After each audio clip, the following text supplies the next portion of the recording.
I knew some of the countries. I didn't know all of South America. Really? No kidding. It is very big. It's unbelievable. Well, I think that's one of the reasons why you're going on a fifth round. And many more to come. Yes, I know. Because now things are getting. Let us know when we can start talking about the show. Shall we? Things are getting so interesting. Thanks. Thank you. I have a strong case of ADD, and when I see movement or something, I'll lose my train of thought. Okay, So that's I'll what. move a lot to you. No, you move a lot, but if I feel that's why. So, Yep. Thank you. Okay, so. How are you doing? I'm very well. Thank you so much for asking. It's nice to be here. I had the pleasure of seeing the first episode of this season, and How is it? I haven't seen it yet. it's very exciting because there are secrets that are coming to the light, and I am sure that for you it's wonderful to have the opportunity to mature, grow in the performance and the knowledge of your character. How has it been for you on this season? Well, we're in the middle of shooting episode 5.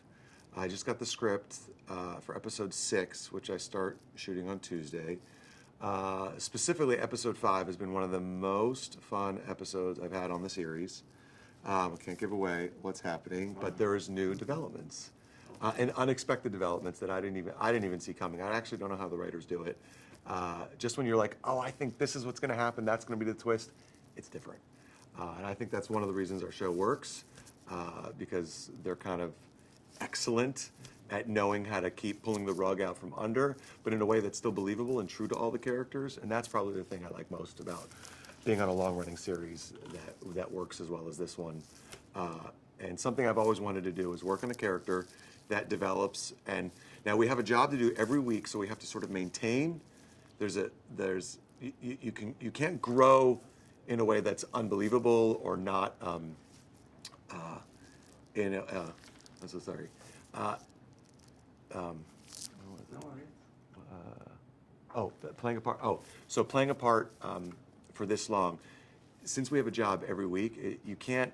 You want to make sure that you. I remember talking to one of my producers last year about this. You want to make sure you grow as a character on a long-running series this way and not exactly this way. Exactly. You want to keep expanding, but you don't want to turn into somebody else. And really, one of the most exciting things, actually, I think especially for the character of Liz Keene, I'm sure Megan will speak about this, is she has the longest, because she starts as the youngest, most naive FBI agent, and then this man who has some relationship to her, may or may not be her father, takes her and then I actually think she's sort of the template of how you go from the good side to the dark side, if you will, not say the dark side. And I feel like all the FBI agents, by working with Reddington, sort of the shadow of his world comes in, and it's sort of like, how far will they start breaking their own moral codes? And it's something you see in the beginning of this season with Diego's character, wrestler. He's now got a situation, and he's involved in a cover-up, and he was like the Boy Scout FBI agent. And I remember in I think it was season 3, when I was like, I hacked so-and-so's computer without a warrant. And I was like, whoa, this is exciting. And quite honestly, although it was funny and sort of a small thing he did, he's not killing people or anything, that was a step outside of his boundaries. And then last season, I literally shot a missile at the architect at a blacklister. So this season, I'm excited to see how he continues to expand. And of course, there's a new dynamic. Well, there's an office romance and how that affects Aram too. I want to know what it is for you, because what it's like for you to see it. You get the script, so you read, you know what is going to happen. Then you are on location doing the scenes. But one of the brilliant things about the show is the rhythm. When you were shooting, do you have a global idea of this rhythm that the episode has? Or you just concentrate on the task that you have at hand? It's a really interesting question. I'm also a director, so I do look at the scripts. Where I learn about the rhythm of the show, where I learn the most as sort of a student of TV making, if you will, acting, directing, editing, is when I see the episode. So I see the script on the page. I can even sense what might get cut, because there's a lot in the page and they have to make it into time. I always sort of wonder what's going to get cut, what's going to stay. Moments I shot that scene, I was like, I wonder if that could have been, how that could have gone. And often scenes, I was like, oh, I wish I could have done that again. I see them and they're great. They knew exactly what they needed and how they edited in perfect. And other times I was like, hole in one. I watched that scene, I was like, I wonder what other options there were to do that. But by far and large, all in all, I'm blown away by sort of the editing. John Bokenkamp, who is our creator, is also very involved in choosing the music.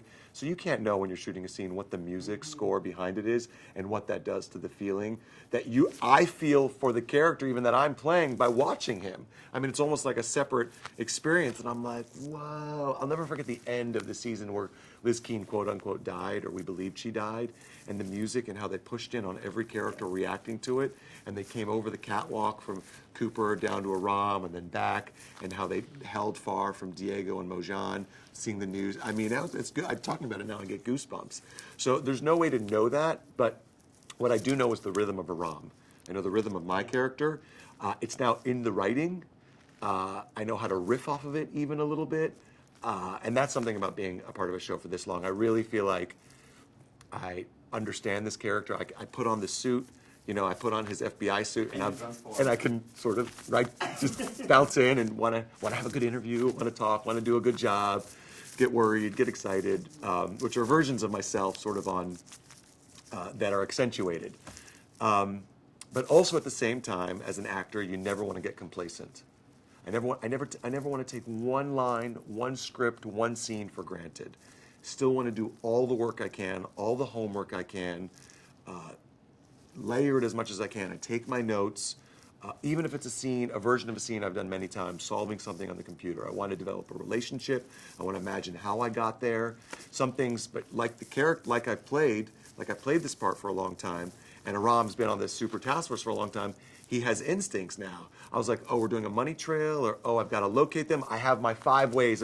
I'll go through the satellite, I'll go through the GPS, I'll go through, sort of hacking the car system, like all these different ways. So I'm like, so in some ways, as an actor, have gotten more experience with the part, and I've gotten sort of, for lack of a better word, faster or quicker instincts. I feel like Aram has too. Do you think that those elements, because you were mentioning when you get into the suit, you are getting into the character, but this character, I think that is very entertaining because he has a lot of objects, elements that he manipulates. All of those things help you. When you say objects and elements, well, you were able to shoot a missile. You are capable of handling technology and things around you. and so what's the question about that exactly? The prop? About if that helps you get into character too. Oh, well, as an actor, I love my props. I love tangible, specific things. Even sometimes if the scene calls for some talking or whatever it is, I'm like, I think I might have a file. Even in my notes, I was like, I might have a file, or in the middle of the scene, let me go to the computer, write the note, and then be like, okay, I've solved it. Here's the address. It keeps it alive and flowing. I had an acting teacher once where, you always keep thinking the thoughts of the character, even if you have 0 lines. Listening is something that's captured really well on camera and film, and you can have no lines, and you can be central in a scene. Literally central, where the audience is completely with you. And you may not feel that necessarily, maybe in a play or not. Maybe you can, but in a different way. So when I have, so even as involved as listening, or even as involved when I'm on the outside of it, observing it, there's something that Aram and myself, Amir personally, I'm just referring to myself, is learning or wondering about. He thinks he knows, he doesn't know. That's a new element, can't wait to tell you. So there's always something happening. And then when you get to do it with a prop or something, it's like, that scene that you're talking about with the missile, it's in the stage directions where he literally is no time, but he looks and he has to figure it out. So I'm like, okay, I've never shot this, but boom, and there's no time to think. And inside of the no time to think, yesterday there was a scene with, all right, I'm gonna wrap it up. There's a scene with gunfire. And Aram has to react a certain way. I said to everyone yesterday we shot, I was like, that is the realest work I've ever done in my life because there's gonna, and I was like, oh my god, I like ran out, and that's actually supposed to be what happens to a rom. I was like, I've never been more perfect for a part in my life. I literally freaked out, and I was like, did you get that on camera? They're like, and like half the crew was like laughing so hard. I was like, anyway, all right. That's a great anecdote. Thank you so much. Thank you. Cool. Awesome. Awesome. Thank you. Thank you.